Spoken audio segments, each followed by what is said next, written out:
यदि मेरा संदेश तुम्हें प्राप्त हुआ है तो सिर्फ तुम आज जीवन का एक ऐसा सत्य जानोगे जिसे जानकर तुम्हें हैरानी होगी, क्योंकि तुम्हारे मन में उठता हर समय यह प्रश्न है कि मैं इतना पूजा पाठ करता हूँ फिर भी मेरा कार्य पूर्ण क्यों नहीं हो रहा। मेरे बच्चे, उसका उत्तर आज तुम्हें मिल जाएगा, क्योंकि मेरे बच्चे, हर बात के पीछे कारण होता है।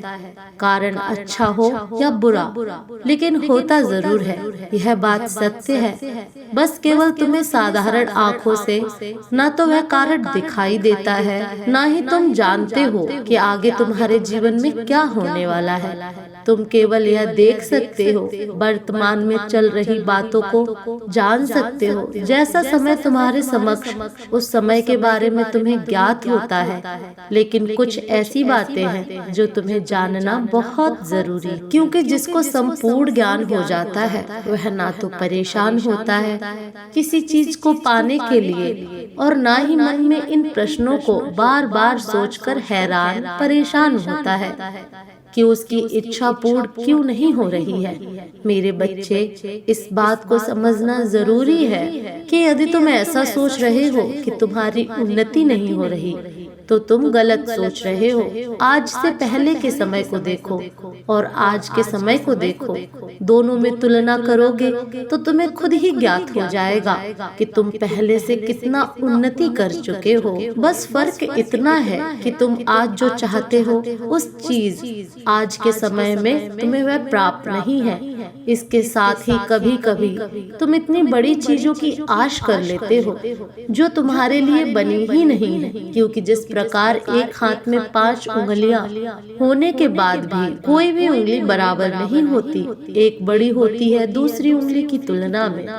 इसी प्रकार यह जरूरी नहीं कि तुम जो सोच रहे हो तुम्हें प्राप्त हो, जरूरी यह है कि तुम्हारे जीवन में कुछ अच्छा हो, तुम परिश्रम कर रहे हो, उसका फल तुम्हें मिले और तुम्हारी उन्नति हो। तुम जिस समय में हो उस समय से अच्छे समय में आते चले जाओ। कभी कभी बड़ी उम्मीद भी पूरा होने पर सुख का अनुभव करने से वंचित रह जाते हो, और यही तुम सबसे बड़ी गलती करते हो। सुनो मेरी बात को ध्यान पूर्वक। आज जो परिश्रम कर रहे हो, ईमानदारी रख रहे हो, उन सभी अच्छे कार्य को कर रहे हो जो तुम्हारे जीवन में उन्नति का हर रास्ता खोल देती है, तो तुम्हें सब छोड़ देना चाहिए कि तुम्हारे जीवन में कब, कहां, कैसे, क्या होगा। लेकिन बस तुम्हें इस बात पर पूर्ण भरोसा रखना चाहिए कि जो होगा वह अच्छा होगा, क्योंकि जीवन में अच्छा होना महत्व रखता है। और इसके साथ ही यह भी कारण है, तुम्हारी सोची हुई मंजिल पर शायद तुम्हारी परिश्रम पूरी नहीं हो रही है। किसी के जीवन में किसी भी इच्छा को पूर्ण करने के लिए जिस पर कार्य करना जब तुम प्रारंभ करते हो तो उस पर इतना परिश्रम करो कि तुम्हें ऐसा आभास होने लगे कि इससे ज्यादा मैं और परिश्रम नहीं कर सकता, क्योंकि जब तक लोहा इतना गर्म ना हो कि वह पिघलने ना लगे तब तुम उस लोहे को कोई भी आकार नहीं दे सकते हो। इसलिए पहले जिस प्रकार लोहे को इतना ही गर्म किया जाता है कि पिघलने लगे, उसी प्रकार खुद को कर्म की अग्नि में इतना पिघलाओ कि जैसा चाहो वैसे सांचे में डालकर ढल सको, अर्थात तुम्हारी किस्मत परिवर्तित हो जाए। मेरे बच्चे, हृदय की आवाज से सुनना।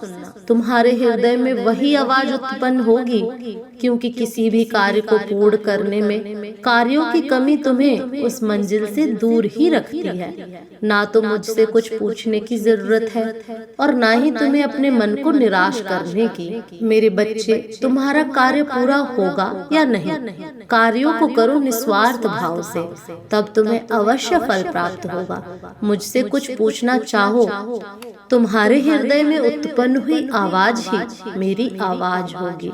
तुम्हारे गलत कर्मों की माफी तुम्हें मिल चुकी है। मेरे बच्चे, माफी तुम्हें इसलिए मिली है क्योंकि तुमने कुछ ऐसे कार्य किए हैं जो पीछे की गई गलतियों से तुमने जो अपने खराब समय को अपनी ओर आकर्षित कर लिया था। खराब समय को परिवर्तन किया था, उसी प्रकार तुमने कुछ ऐसे कार्य किए हैं जिनके कारण से तुम्हारा अच्छा समय फिर से प्रारंभ हो चुका है और फिर से तुमने अपने कर्मों के द्वारा ही समय को फिर परिवर्तित किया है। आज मैं तुम्हें कुछ ऐसी खास बात बताने वाली हूँ जिसे सुनना तुम्हारे लिए अत्यंत आवश्यक है। यह एक कड़वा सत्य है कि हर इंसान से गलती होती है, इसमें कोई संदेह नहीं कि गुंजाइश ही नहीं है। इंसान कोई न कोई जानकर गलती कर ही देता है, लेकिन किसी भी व्यक्ति को इस बात को कदापि नहीं भूलना चाहिए कि यदि कोई भी इंसान जानबूझकर सिर्फ उसका भागीदारी होता है, अनजाने में की गई गलतियों को मैं माफ कर देती हूँ, उनकी उन गलतियों को दंड में नहीं देती। इसके साथ ही हमेशा कुछ अच्छे कार्य भी जीवन में करते रहने चाहिए, जिससे कि यदि तुमसे कोई गलती हो ही जाती तो उसकी क्षमा याचना तुम्हें मिल जाए, कठोर दंड का सामना नहीं करना पड़ता। और उन्हीं कार्यों में से कुछ कार्य हैं जो तुम्हें हमेशा करते रहने चाहिए, जैसे कि भाग्य के भरोसे न बैठे रहना, क्योंकि भाग्य तुम्हें तभी कुछ देता है जब तुम स्वयं प्राप्त करना चाहते हो। उसके लिए कभी भी कड़ा परिश्रम करना न भूलना।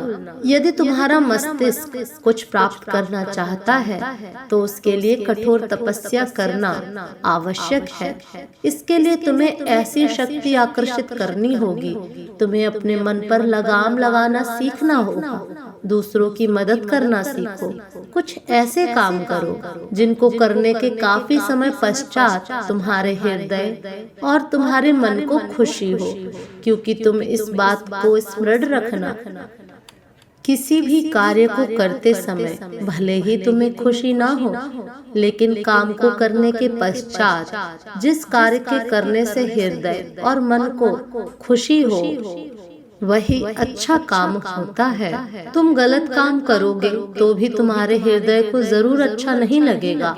इसके साथ ही तुम्हें यह सोचना अत्यंत आवश्यक है कि जीवन में मेरे बच्चे, तुम्हें सभी देवताओं की पूजा करना इतना जरूरी नहीं, बल्कि अपने कर्मों पर ध्यान देना जरूरी है। उससे भी ज्यादा जरूरी है जब समस्या उत्पन्न होती है, जब तुम उसे उत्पन्न होने के लिए उसे अपनी ओर आकर्षित करते हो, अर्थात कुछ ऐसे कर्म करते हो प्राकृतिक के खिलाफ है, और प्राकृतिक ही तुम्हारी और समस्याओं को आकर्षित करती है। इस बात को समझना होगा कि तकदीर कुछ नहीं है। जब तुम स्वयं की बागडोर स्वयं के हाथ में रखो और जिस तरह से जीवन को चाहो उस तरह से तुम चला सकते हो। यदि तुम अपनी बागडोर तकदीर के हाथों में थमाकर बैठे रहोगे तो आगे आने वाले समय में तुम्हें कुछ भी प्राप्त नहीं होगा। यदि तुम अपनी बागडोर अपने हाथों में रखोगे तो स्वयं जिस चीज का निर्माण करना चाहो उस चीज का निर्माण कर सकते हो। तुम्हें अपने आप ही स्वतः ही प्राप्त हो जाएगी। तुम्हारे अंदर ही वह शक्ति है। अपने आप को पहचानो मेरे बच्चे। मेरा आशीर्वाद सदा तुम्हारे साथ है। तुम्हारा कल्याण हो।